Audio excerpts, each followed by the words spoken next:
7 a.m. I'm at the kitchen window watching this woman slide her key into my lock. The damn thing turns.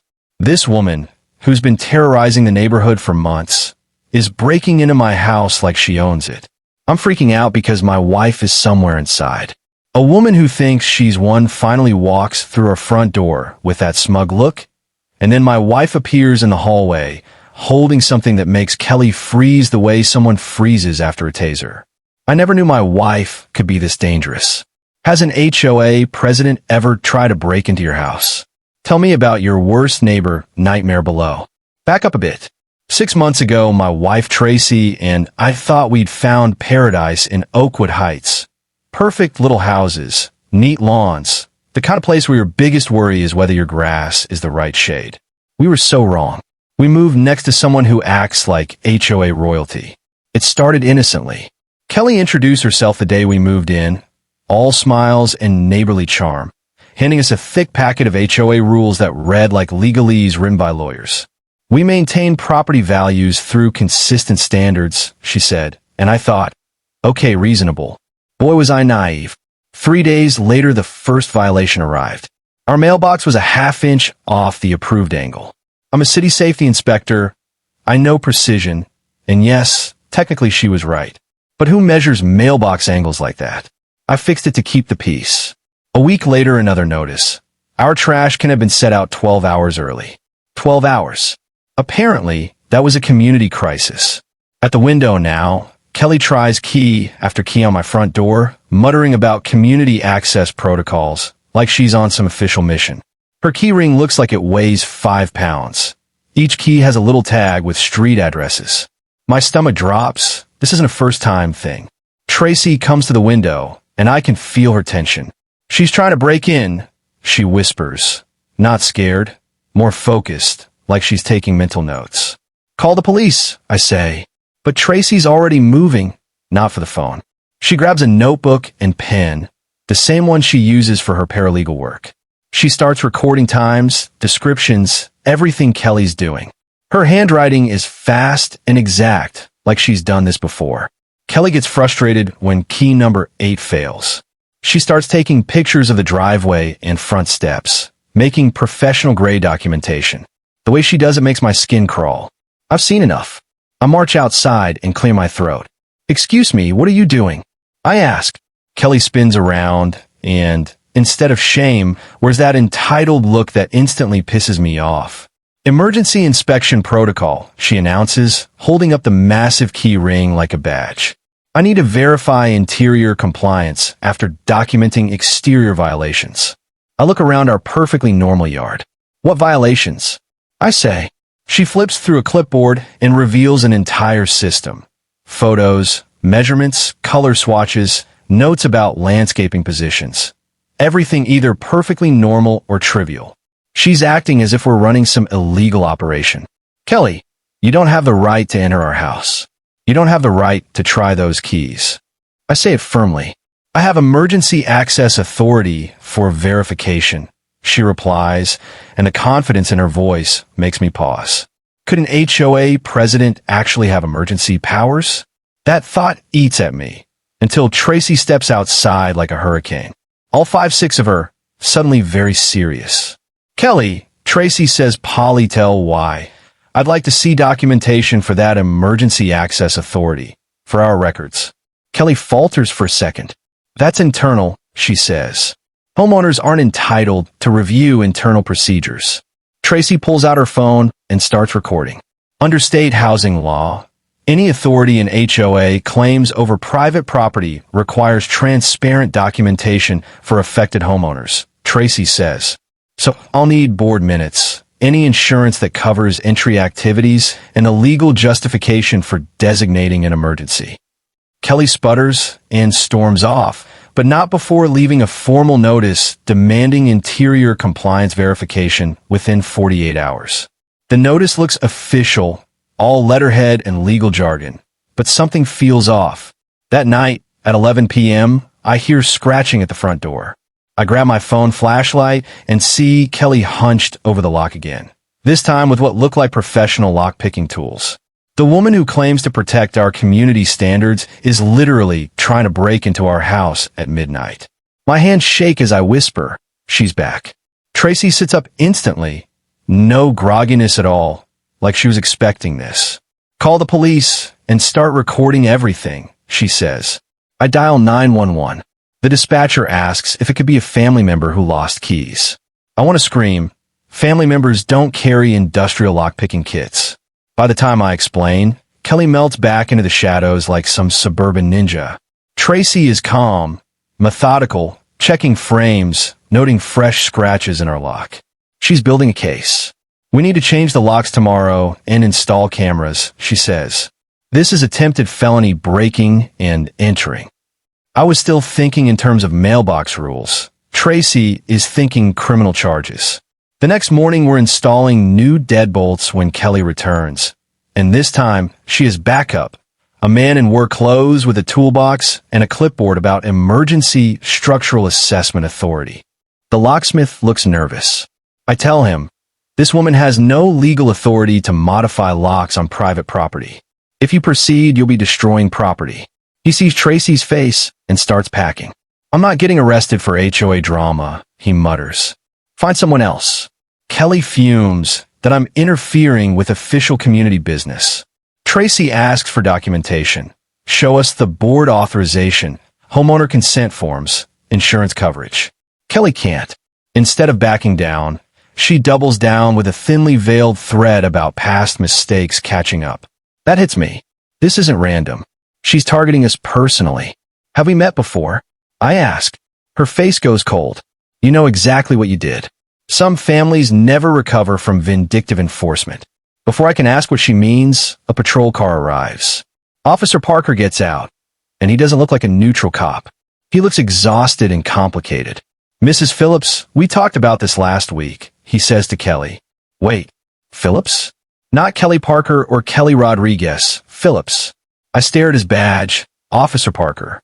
Are they related? Are you two related?" I ask. The silence is thick. Finally, Parker says, "Mrs. Phillips is my wife," then apologizes for any confusion about her authority. He's uncomfortable. I can't discuss ongoing investigations, but I can tell you Mrs. Phillips has no legal authority to enter private property or change locks. Kelly explodes. "David, you're supposed to support community safety," she snaps. The couple's tension is so visible it's almost physical. Parker, caught between job and family, says he can't support her actions.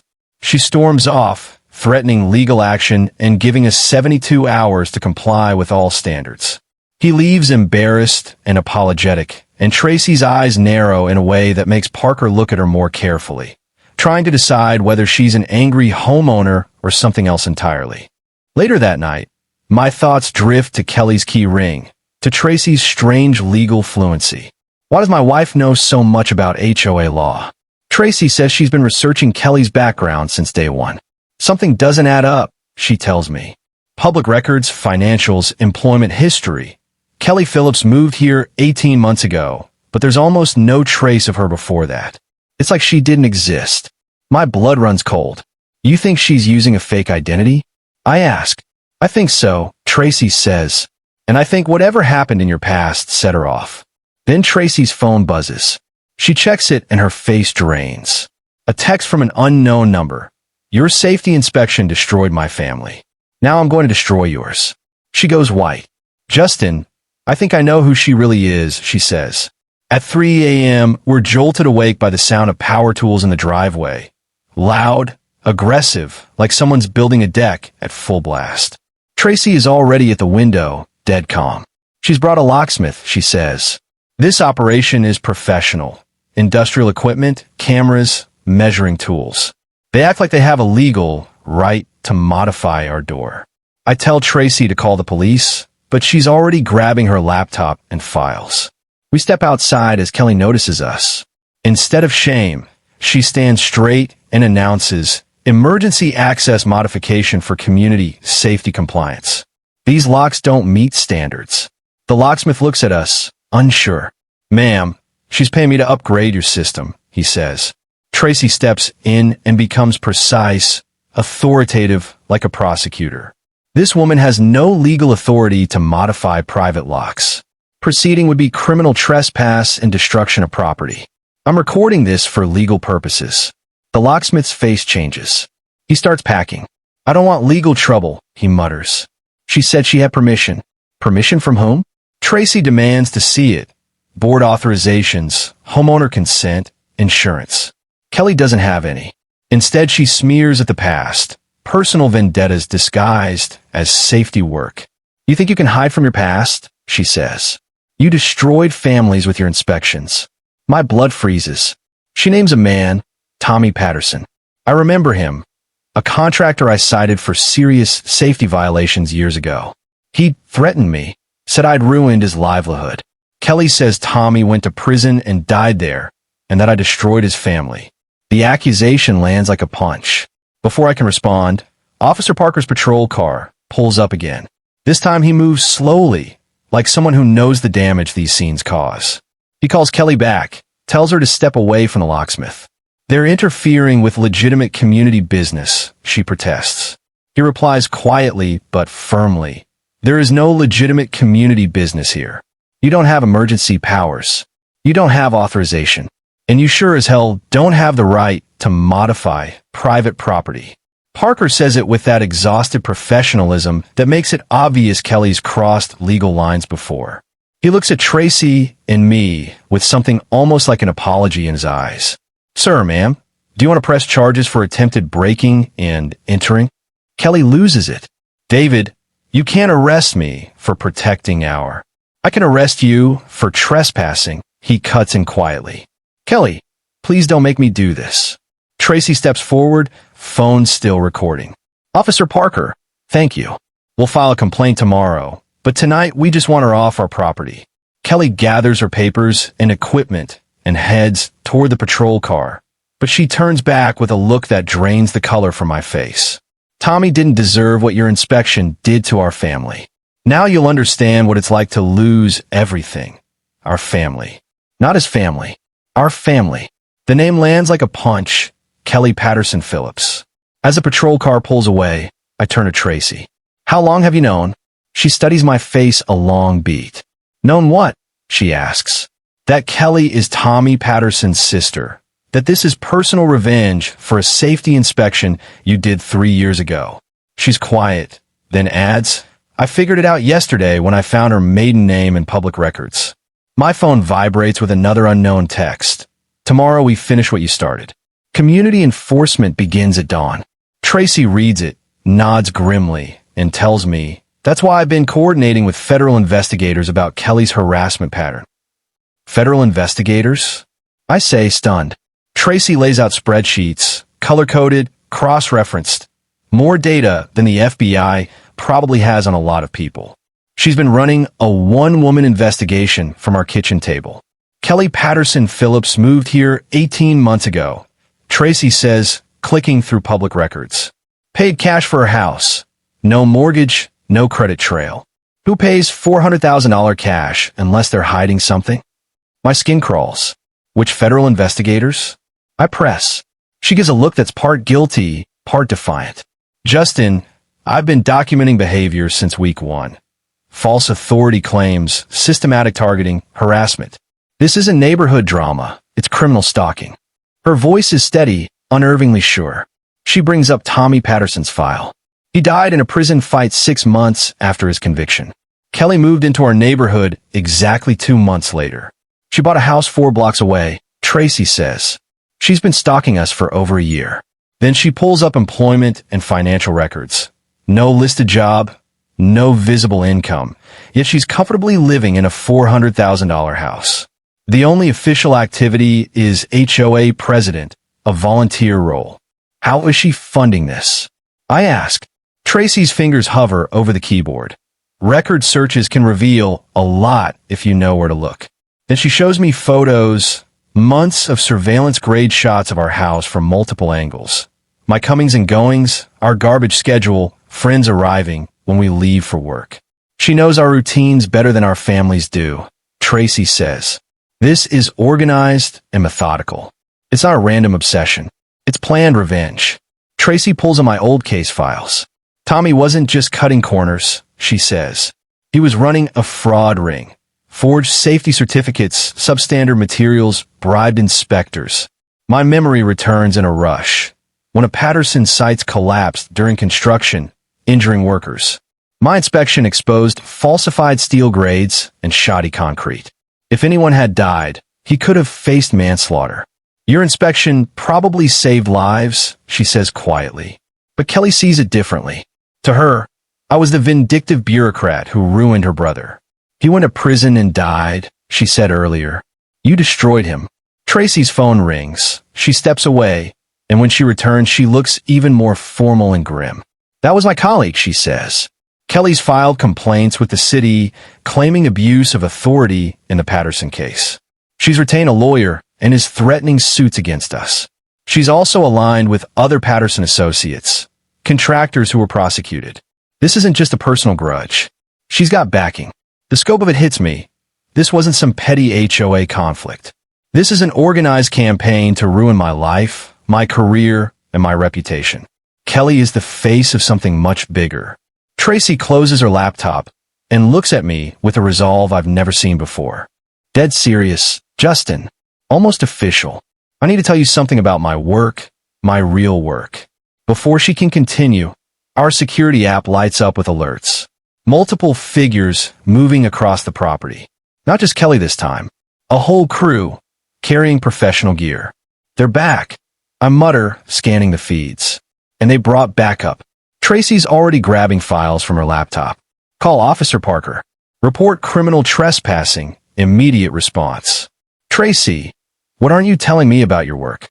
She pauses at the door, regret flickering in her eyes. I've been coordinating with federal investigators. Kelly's behavior matches an ongoing case. Interstate stalking, organized intimidation, systematic targeting of law enforcement. And yes, Justin, safety inspectors do count as law enforcement. What she's doing to us, she's done to families in other states. Families tied to construction fraud cases. My phone buzzes. Another anonymous text. Final compliance inspection. 8 a.m. tomorrow. Bring property transfer documents. Non-negotiable. Property transfer documents, I say, showing Tracy. She wants us to hand over the house. Tracy nods, grim. Tomorrow's the endgame. And, Justin, you need to trust me with what happens next. Her smile is cold, professional. So unfamiliar it chills me. Tomorrow, Kelly gets exactly what she asked for. At 8 a.m. sharp, Kelly arrives with a full squad. 6 people, all hauling equipment that looks government-issued. They approach like they're serving a federal warrant. But Kelly's different today. No excuses, no sneakiness. She marches to our door with absolute confidence, and a brand new key in her hand. A perfect copy of our lock. She must have snagged the code during that locksmith incident Parker intercepted. Tracy, I shout, but the house feels empty. She was here minutes ago, making coffee. Now nothing. The key slides in. Turns smoothly. Perfect fit. My stomach drops. Kelly Phillips finally has access. The door swings open. She steps across our threshold, clipboard ready, camera raised, expecting us terrified, ready to sign. But that's not what she finds. From the hallway, Tracy emerges. Calm, deliberate, holding a folder stamped with federal letterhead. Kelly freezes like she's been tasered. This, Tracy says evenly, is your arrest warrant. Kelly's smile shatters. Confusion, then terror. She stares at the document, locked in place, 1 foot inside, 1 foot out. Her clipboard crashes to the floor. For 15 long seconds, she doesn't move. Finally, a whisper. Arrest warrant? You're just a paralegal. You can't. Actually, Tracy stepped closer. I can. Kelly Patterson, you're under arrest for criminal harassment, stalking, conspiracy to commit fraud, and interstate intimidation of federal witnesses. Federal witnesses? I echo, stunned. My wife just called me a federal witness. Kelly's ring of stolen keys slips from her hand, scattering across our hardwood like metallic confetti. Each tag stamped with another family's address.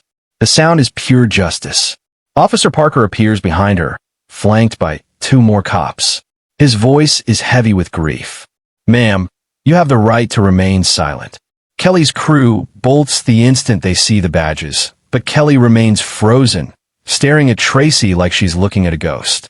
Tracy lifts the warrant higher. Justin's inspection didn't just catch Tommy's fraud. It exposed a multi-state construction scheme. The FBI's been working it for 3 years. I'm a federal investigator, Kelly. I've been building this case since before we moved here. Kelly collapses to her knees in our doorway. The queen of intimidation reduced to tears on our porch, while neighbors step outside, filming the spectacle. Tommy died because of your vindictive report, she howls, clinging to her delusion. Tracy's reply cuts sharp. Tommy died because he endangered innocent lives. Justin's inspection saved them. Your brother destroyed himself the moment he chose fraud over safety. Parker cuffs her gently, giving her one last chance to surrender dignity. But Kelly's hatred burns through her tears. You destroyed my family, she spits at me. Tracy steps between us. No, Kelly. Tommy destroyed your family. Justin did his job, protecting the people your brother put at risk. Neighbors film as Parker walks her to the car. Within hours, this arrest will be neighborhood legend. But I can't stop thinking, my wife, a federal investigator. How much of my life has been real? 3 days later, everything explodes. News alerts, missed calls, angry texts, Tracy pacing, pale-faced, phone glued to her ear. She hangs up, voice shaking. Kelly's lawyer just released recordings. Audio of you threatening Tommy Patterson before your inspection. My blood runs cold. That's impossible. I never. But then I hear it. My voice, crystal clear. I'll make sure you lose everything. Your business, your freedom. This is personal now. I stagger back. It sounds like me. The cadence, the throat clear, the anger. My supervisor calls Roberts. My office. Now. By the time I arrive, reporters swarm City Hall. Inside, my boss plays the tape again. Voice analysis says 98% match. Timestamp matches your inspection report. Effective immediately, you're suspended pending investigation. Just like that, my career is gone. Reporters camp outside. Neighbors whisper. Someone spray paints corrupt cop on our mailbox. A brick shatters our window. Social media brands me a vengeful bureaucrat who killed a contractor out of spite. Even Tracy looks at me differently. Not accusing, but doubting. Justin, is there any chance you forgot a confrontation with Tommy? No. I whisper, but the word is weaker than I want it to be. The worst part? For the first time, even I'm not sure. Justin, Tracy says quietly, there's something about my investigation I haven't told you. About those recordings. What about them? I ask. I need to make a call. She grabs her phone. Depending on what I find out, this nightmare could be over by tomorrow. She disappears into our bedroom, leaving me alone with my wrecked reputation and a sinking fear that my marriage might not survive whatever truth she's hiding. For 2 hours I hear her voice through the door.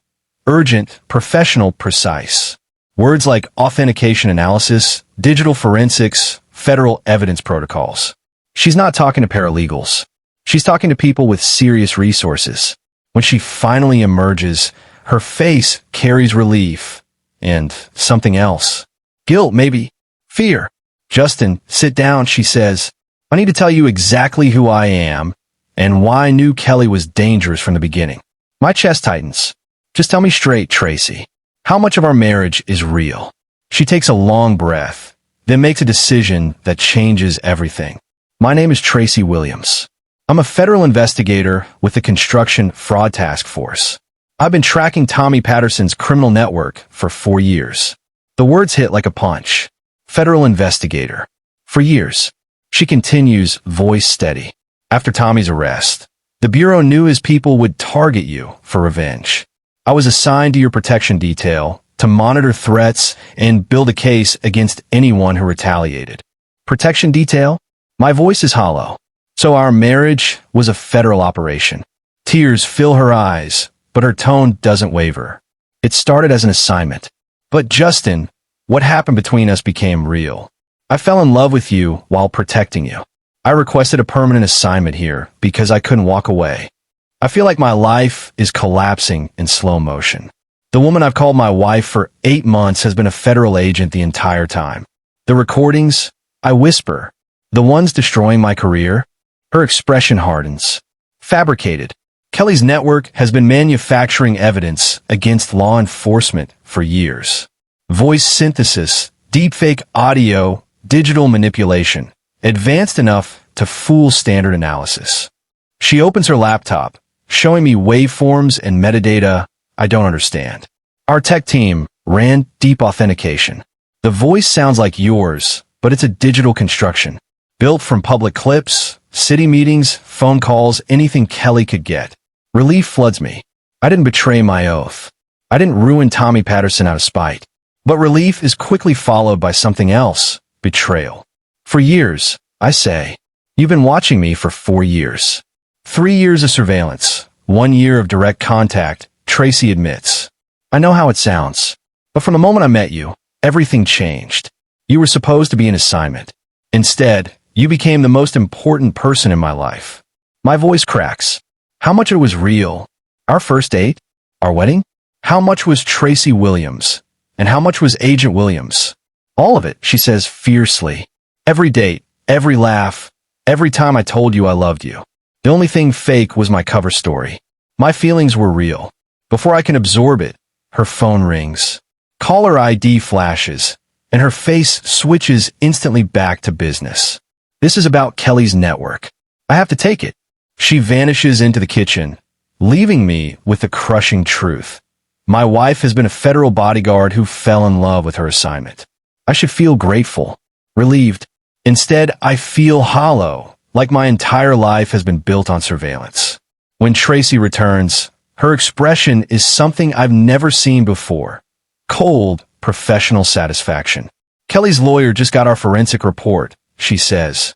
He's dropping media claims and begging for a plea deal. What does that mean? It means the truth's coming out. Tommy Patterson wasn't just a shady contractor. He was running a multi-state fraud ring, substandard materials, bribed inspectors, falsified safety certificates. Your inspection didn't target him personally, Justin. It exposed a criminal empire.